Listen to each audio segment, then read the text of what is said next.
ancaman untuk sistem informasi akuntansi. Yang pertama, bencana dan politik. Contohnya yaitu seperti kebakaran atau panas berlebihan, banjir, gempa bumi, longsor, topan, tornado, badai salju dan hujan yang membekukan, serta perang dan serangan teroris. Kemudian, kesalahan perangkat lunak, benturan sistem operasi, pemadaman listrik dan fluktuasi, serta kesalahan transmisi data yang tidak terdeteksi merupakan contoh ancaman yang kedua. Sedangkan ancaman yang ketiga yaitu tindakan yang tidak diharapkan. Contohnya yaitu seperti kecelakaan yang disebabkan oleh kelalaian manusia, kegagalan untuk mengikuti prosedur yang telah ditetapkan, dan personel yang kurang dilatih dan diawasi dengan baik. Ancaman yang terakhir yaitu tindakan yang disengaja atau kejahatan komputer. Contohnya yaitu seperti penipuan, penyalahgunaan aset, kecurangan pelaporan keuangan, dan korupsi. Selanjutnya yaitu tanggung jawab auditor untuk mendeteksi penipuan. Ada 4 tanggung jawab auditor untuk mendeteksi penipuan, yaitu yang pertama, memahami penipuan tersebut. Yang kedua, mendiskusikan risiko salah saji kecurangan yang material. Yang ketiga, memperoleh informasi. Yang keempat, mengidentifikasi, menilai, dan merespons risiko. Di sini, saya akan menjelaskan pelaku penipuan komputer. Siapa yang melakukan kejahatan penipuan sistem komputer? Yang pertama, kriminal kerah putih atau bisa disebut white collar crime. Merupakan suatu tindakan kecurangan yang dilakukan oleh seseorang yang memiliki posisi dan wewenang cukup tinggi pada sektor pemerintahan maupun sektor swasta, sehingga dapat mempengaruhi suatu kebijakan dan keputusan. Kejahatan kerah putih biasanya digunakan untuk menipu atau memperdaya dan melibatkan pelanggaran kepercayaan atau keyakinan. Contohnya dalam perusahaan ialah korupsi, penyuapan, cuci uang, penggunaan aset publik untuk kepentingan pribadi, penjualan ilegal, dan penghindaran. Pelaku kedua adalah hacker. Hacker merupakan kejahatan kriminal pencurian data melalui sistem komputer untuk keuntungan pribadi atau dimotivasi oleh tantangan. Apa yang mereka lakukan? Mereka melakukan tindakan pembobolan rekening keuangan dan mencuri uang yang ada pada dalam rekening tersebut.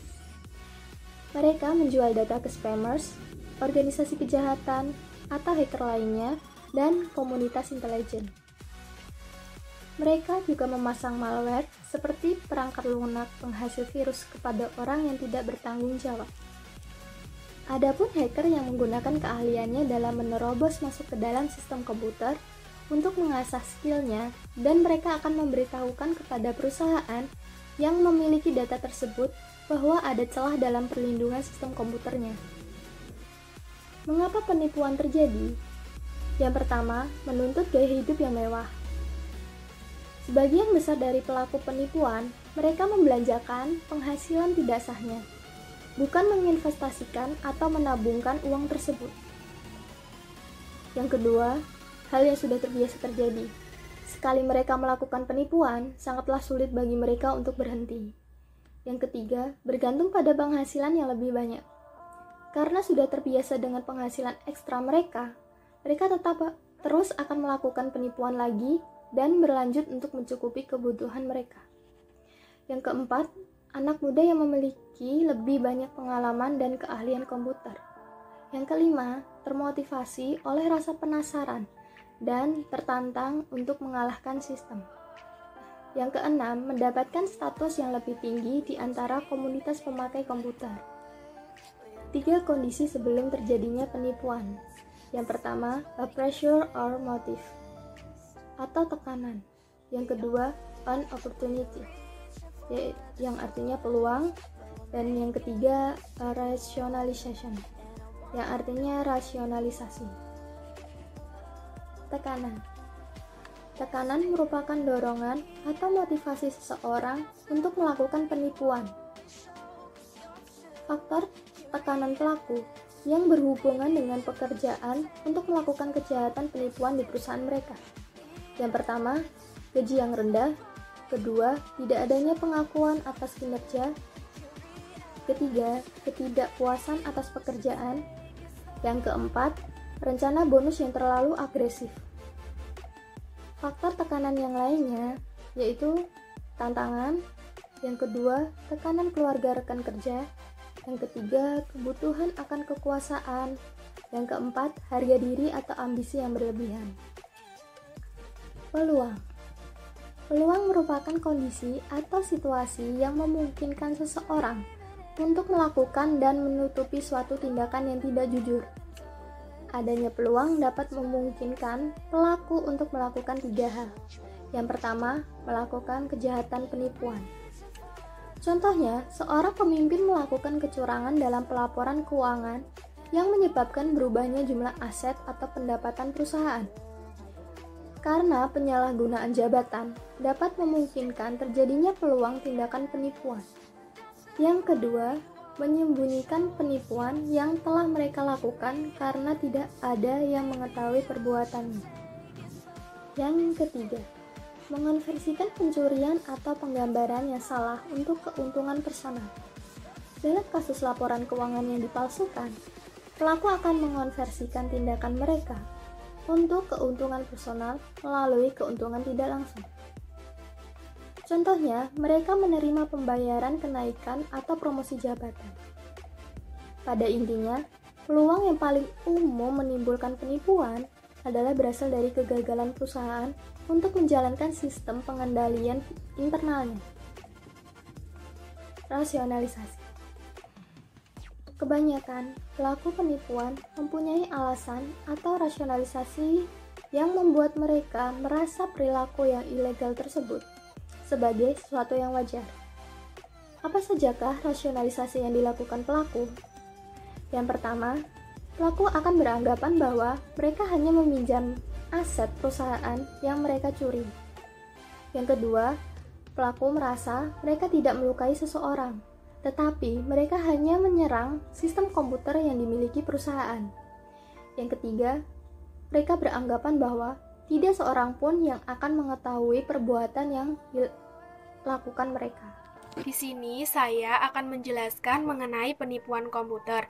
Penipuan komputer adalah setiap penipuan yang mensyaratkan teknologi komputer untuk melakukan penipuan. Contoh dari penipuan komputer sendiri adalah penggunaan akses, pencurian, modifikasi, penyalinan, dan memperoleh informasi secara ilegal dengan menggunakan komputer. Sistem komputer secara khusus rentan terhadap alasan-alasan sebagai berikut. 1. Orang yang masuk dalam database perusahaan dapat mencuri, menghancurkan, dan mengganti. 2. Penipuan komputer sulit dideteksi. 3. Beberapa orang memberikan akses kepada karyawan, pelanggan, dan pemasok. 4. Program komputer perlu dimodifikasi secara ilegal. 5. Komputer pribadi memang sangat rentan. Berikut yaitu adalah penipuan komputer yang meningkat. Meningkatnya penipuan komputer karena 1. Tidak semua orang sependapat dengan apa yang termasuk penipuan komputer. 2. Banyak contoh penipuan komputer tidak terdeteksi. 3. Presentasi penipuan tertinggi tidak dilaporkan. 4. Banyak jaringan yang tidak aman. 5. Situs internet menawarkan instruksi langkah demi langkah bagaimana melakukan penipuan komputer dan penyalahgunaan. 6. Perangkat hukum tidak dapat menjaga pertumbuhan. 7. Menghitung kerugian sangat sulit. Berikut adalah klasifikasi penipuan komputer. A. Input penipuan. Cara yang paling sederhana dan paling umum untuk melakukan penipuan komputer adalah mengganti atau memasukkan input komputer. B. Penipuan prosesor. Penipuan prosesor merupakan penggunaan sistem tidak sah, termasuk pencurian waktu dan layanan komputer. C. Penipuan instruksi komputer. Penipuan instruksi komputer termasuk perangkat lunak perusahaan menyalin perangkat lunak secara ilegal. D. Penipuan data secara ilegal dengan menggunakan, menyalin, mencari, atau membahayakan data perusahaan. E. Output penipuan kecuali diamankan secara benar, tampilan atau cetakan output dapat dicuri, disalin, dan disalahgunakan. Ya, di sini saya akan menjelaskan materi selanjutnya tentang pencegahan dan pendeteksi penipuan dan penyalahgunaan.